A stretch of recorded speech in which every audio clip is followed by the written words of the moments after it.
дуруд бинандагони азиз, имрӯз шашумин рӯзи озмуни ҷумҳуриявии фуруғи субҳи доноии китоб аст ва чӣ тавре ки мебинем инҷо айни замон тайёрӣ дида истоданд ва баъд аз чанде иштирокчиён ба саҳна мебаранд ва баромади худро оғоз менамоянд ва аз рафти озмун бошад мо боз ба шумо маълумоти бештар медиҳем.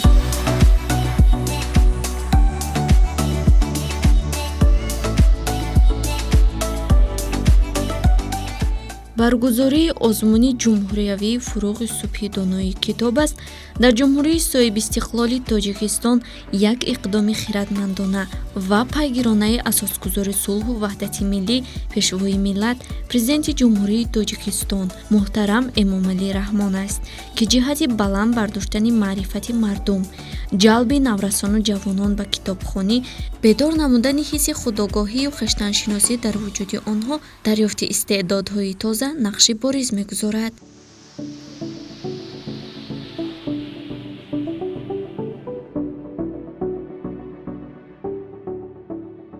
довталабоне ҳастанд ки воқеан китоби зиёд хондаанд, шеъру ғазалҳои бисёреро аз худ кардаанду нутқи равон доранд. барои мисол, як хонанда аз шаҳри Роғун шеърҳои зиёде аз худ кардааст, асарҳои зиёди насриву назмӣ хондааст.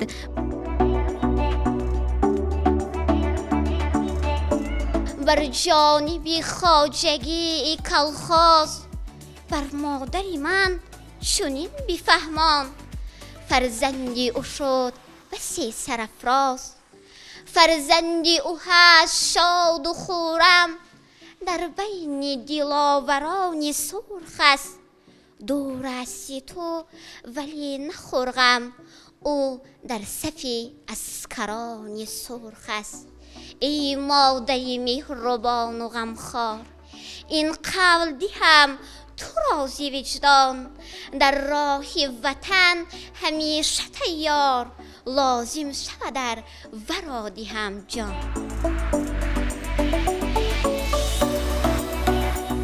салом алейкум. السلام.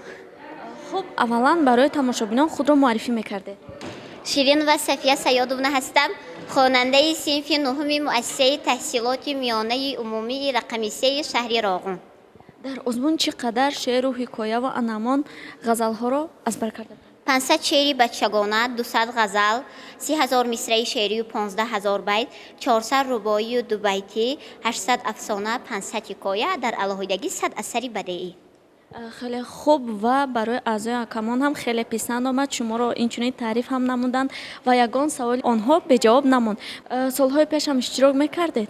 بله، سالهای پیش نیز اشتراک کرده بودم، اما این سال جدی‌تر تیاری دیدم و امید بر آن میبندم که در دور جمهوری آزمون سزاوار جای نمایان گردد. تشکر زیاد به شما برار میخواهیم. رحمت. من باور دارم که کتاب را با یگان واسطه دیگر عوض کرده نمیشود. حتی کتاب الکترونی بسیار دسترس است. در یک قطعه خرد هزار میلیون کتاب هم جای داده ممکن است، لیکن جای کتاب را یگان چیزی دیگر گرفته نمیتواند.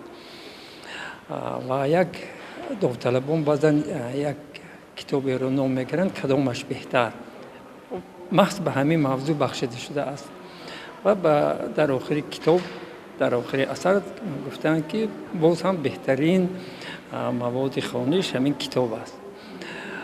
و یک از همین آزمون البته برداشت‌های ما خیلی زیاد است، لیکن بهترینش، بلندترینش همین است که وقتی مثلا دانشجویانی که در پس ما نشستند، در پس هیئت حکمان یا اینکه تماشابینان آینی نیلگون، وقتی می‌بینند که یک دخترک، یک پسرک اینقدر دانا هست و در گرد دسترخوان نشستند، والدان، بعضی والدان البته از فرزند خودشان شرم می‌دارند، شرم میکنند که فرزند آنها مثل او نیست. یا بعضی فرزندان میبینند که همسالشان چه خیلی جواب میگوید به سوالهای داوطلبان. مثلا یک دختری که فکرم نامش صفیه بود، از شهری آوازدار ما راغون، چه دانای و چه خیلی زیرک و حاضر جواب و بسیار به شوق آمده بودند و با سواد است. افتخار ما هم هست، هم راغون، هم مردم راغون، هم بناکاران راغون و هم نیروگاهش و هم همین خیلی خواننده های افتخار ما هستند. ما شاد میشیم وقتی همین خیلی داوطلبان رو میبینیم و همین همسالانشون میبینن که یک همسالشون این خیلی دانا هست، آنها هم شرم دارن در نزد پدر مادر خود و البته به ناموس می آیند. وقتی به ناموس آمدید به اون طرف کار خوب می شود.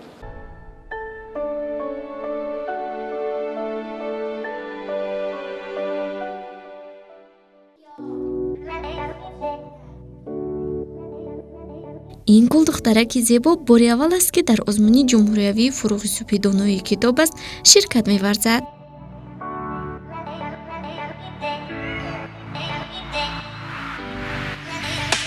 اولا برای تماشابینان خود را معرفی می‌کردید؟ من شما محمدزاده سوپیه، خواننده صنف 4B مؤسسه تحصیلات میانه عمومی رقم 1 ناحیه عبدالرحمن جامی میباشم. در آن همین نمیناسیای ادبیات بچگانه چقدر شعر و حکایه ها را از بر نموده بودید؟ 150 تا شعر، 50 تا حکایه، 50 تا افسانه. یکی از شعرها را میتوانید به ما خیرات نمایید؟ میلش پیشپا خورده به سنگ ناگاه افسیدم، نگاه کرده به اطراف کسی ندیدم. ای کجا رفته باشد مادر جانی من، کی از کارش می آید پدر جانی من. حتی نمی نماید خواهرم تابان، گریه کنم یا که نه ماندم حیران. تشکر زیاد به شما برار میخوایم. رحمت. من عزیز رستم، خواننده صنف 5 گیمنازیای خوانندگان بالایاقت به نام ابوالفضل بلمی شهر وحدت میباشم. خب رستم میگفتید که در آزمون بار اول است اشتراک مینمایید؟ بله، من بار اول است که اشتراک میکنم و هیچ ترس و هراسی ندارم چون که در چنین آزمون ها خیلی اشتراک کردم. در کدام آزمون ها باز اشتراک نموده؟ من در المپیادای از فن تاریخ اشتراک کردم. رستم میگفتید که برای آزمون چقدر تیاری دیدید و چند مصرع شعرها و پند و حکایه ها را از خود نمودید؟ از 2500 مصرع شعر، 56 تون، 30 تزگویک، 30 افسانه، 30 لطیفه، 30 ضرب مثل، 200 مصرع غزل، 10 رباعی و 100 کتاب را مطالعه کردم. خیلی خوب است، به شما برار میخواهیم. تشکر.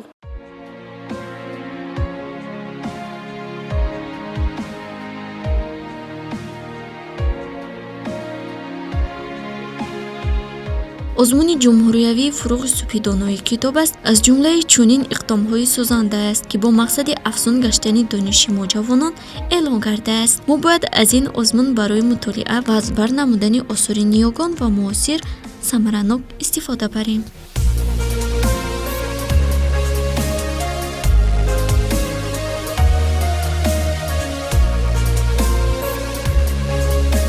سلام استاد.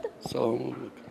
میخواستم سراول تاثیرات خود را اوید آزمون میگفتید؟ تشکر. ما روز ششم است که دوره آخرین آزمون در اینجا ادامه دارد و ما میبینیم که نسبت سالهای پیشین صف اشتراکچیان زیاد شده است و این هدف آزمون هم همین است که ما نسل نورس را باید هرچی بیشتر دقتش را به کتاب و کتابخوانی جلب کنیم و اون چون که کتاب سرچشمه دانش است و همه موفقیت‌هایی که در زندگی به دست میاد این منبع اساسیش کتاب است.